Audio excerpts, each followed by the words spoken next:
जय महाकाल।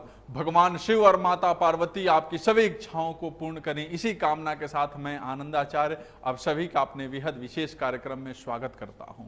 दर्शकों, मैं आज और अगले कुछ एपिसोड के माध्यम से आप सभी को प्रेम विवाह के बारे में बताऊंगा।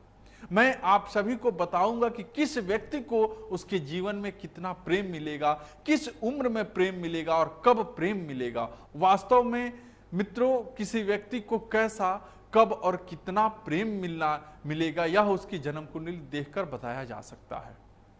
ज्योतिष शास्त्र के अनुसार जातक कुंडली में मौजूद ग्रह की दशा बताती है कि उसकी किस्मत में कितना प्यार है और प्यार है या नहीं है।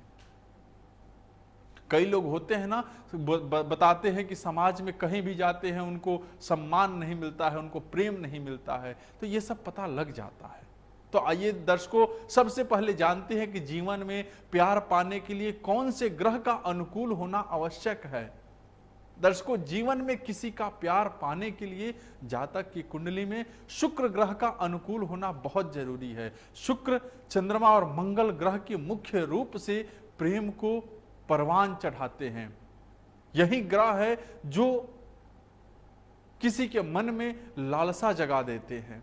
वास्तव में शुक्र स्त्री कारक ग्रह है। पति पत्नी, प्रेम संबंध, भोग विलास, आनंद आदि का कारक ग्रह भी शुक्र ही है। शुक्र अनुकूल रहे तो जीवन प्रेम से भर जाता है। जब जातक की कुंडली में शुक्र और मंगल का योग बन जाता है या इनका आपस में कोई संबंध होता है तो ऐसी स्थिति में जातक के जीवन में प्यार की बहार आ सकती है। दर्शकों, वस्तुतः प्रेमी और प्रेमिका के मध्य प्रेम की पराकाष्ठा का विवाह में तब्दील होना ही प्रेम विवाह है। या यूं कहें कि जब लड़का और लड़की में परस्पर प्रेम होता है और जब दोनों एक दूसरे को जीवन साथी के रूप में देखने लगते हैं और वही प्रेम जब विवाह के रूप में परिणित हो जाता है तो हम उसे प्रेम विवाह कहते हैं। दर्शकों, विद्वत और प्रेमी समाज ने प्रेम को अपने अपने नजरिए से देखा है। इसलिए प्रेम सभी रूपों में प्रतिष्ठित है। मसलन माता और पुत्र का स्नेह, गुरु शिष्य का प्रेम, देवी और देवताओं के प्रति प्रेम, लौकिक और अलौकिक प्रेम, विवाह पूर्व लड़का लड़की का प्रेम इत्यादि, ये सारे प्रेम ही हैं। परंतु प्रश्न यह उत्पन्न होता है कि क्या सभी प्रेमी अपने प्रेमिका या प्रेमी को पाने में सफल हो सकते हैं? इसका उत्तर हां और ना दोनों में होता है। कोई प्रेमी जो है वो प्रेमिका को पाने में सफल होता है तो कोई असफल। अब पुनः प्रश्न उत्पन्न होता है कि ऐसा क्यों? तो दर्शकों, जैसा कि मैंने पूर्व में ही बताया है कि जातक की जन्म कुंडली में विराजमान ग्रहों की उच्च और नीच तथा शत्रु या मित्र ग्रहों के घर में होने को ही जिम्मेदार मानते हैं। दर्शकों, अब मैं यह बताने का प्रयास करूंगा कि प्रेम विवाह के लिए कौन से भाव महत्वपूर्ण होते हैं, क्योंकि ज्योतिष शास्त्र में सभी विषयों के लिए निश्चित भाव निर्धारित किए गए हैं। लग्न, पंचम, सप्तम, नवम, एकादश और द्वादश भाव को प्रेम विवाह का कारक भाव माना जाता है। लग्न भाव जातक के स्वयं का भाव होता है। पंचम भाव प्रेम या प्यार का स्थान होता है। सप्तम भाव जो है वह विवाह का भाव होता है। नवम भाव जातक का भाग्य स्थान होता है। एकादश भाव लाभ का स्थान और द्वादश भाव जो है वो सैया सुख का स्थान होता है।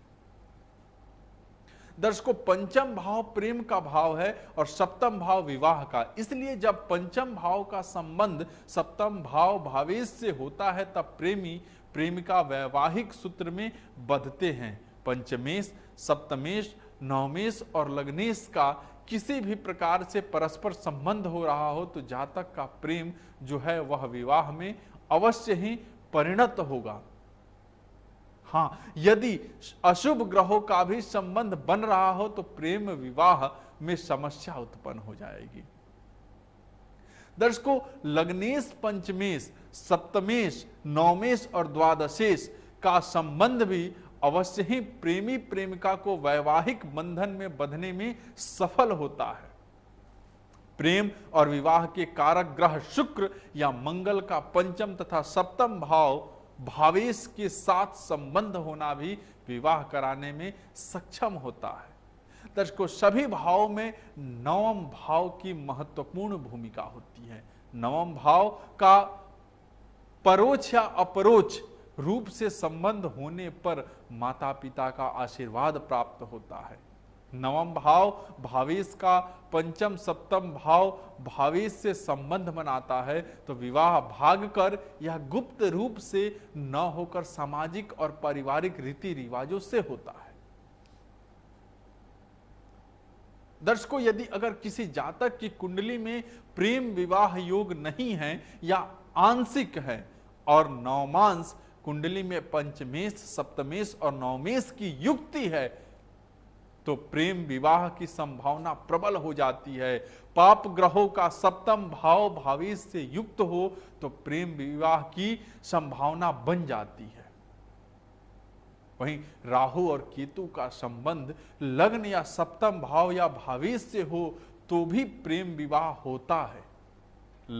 लग्नेश और सप्तमेश का परिवर्तन योग या केवल सप्तमेश का लग्न में होना या लग्नेश का सप्तम में होना भी प्रेम विवाह करा देता है।